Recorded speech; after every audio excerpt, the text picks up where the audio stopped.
আগারগাঁওয়ের নির্বাচন কমিশনে আছেন সহকর্মী কাউসারা চৌধুরী কুমু। সরাসরি যাচ্ছি তার কাছে। সকাল 10টায় তৃতীয় দিনের মতো শুনানি শুরু করেছে নির্বাচন কমিশন। আজকে তৃতীয় দিনে হবে ঢাকা জেলার ঢাকা অঞ্চলের 6টি জেলার প্রায় 27টি আসন নিয়ে শুনানি চলছে। সকালে মুন্সিগঞ্জ, নরসিংদী সহ প্রায় 14টি আসনের শুনানি শেষের পথে। কিছুক্ষণের মধ্যে হয়তো আরও 2টি আসনের শুনানির মধ্যেই সকালের যে শুনানি সেটি সমাপ্তি হবে।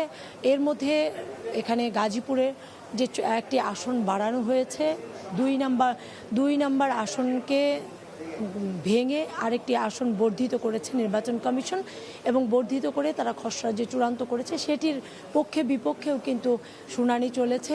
অনেকেই স্বাগত জানিয়েছেন, যারা নতুন আসন পেয়েছেন তারা স্বাগত জানিয়েছেন, তবে কেউ এর বিরোধিতাও করেছেন। কারণ কেউ বলছেন যে যেহেতু নতুন আসনে 2 নাম্বার আসন ভেঙে সংযুক্ত করা হয়েছে এবং 3 নাম্বার আসনেরও কিছু ইউনিয়ন সংযুক্ত করা হয়েছে, সেক্ষেত্রে সেই অঞ্চলের মানুষজন কিছুটা সংক্ষুব্ধ এবং নির্বাচন কমিশনের কাছে বলেছে যে তারা পূর্বের অবস্থায় ফিরে যেতে চায়।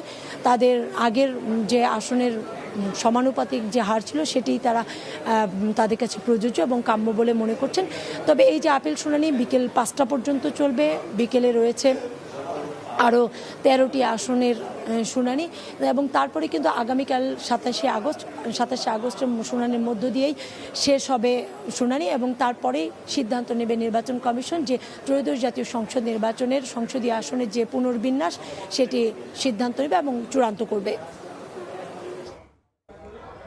এতক্ষণ যুক্ত ছিলাম আগারগাঁওয়ের নির্বাচন কমিশনে।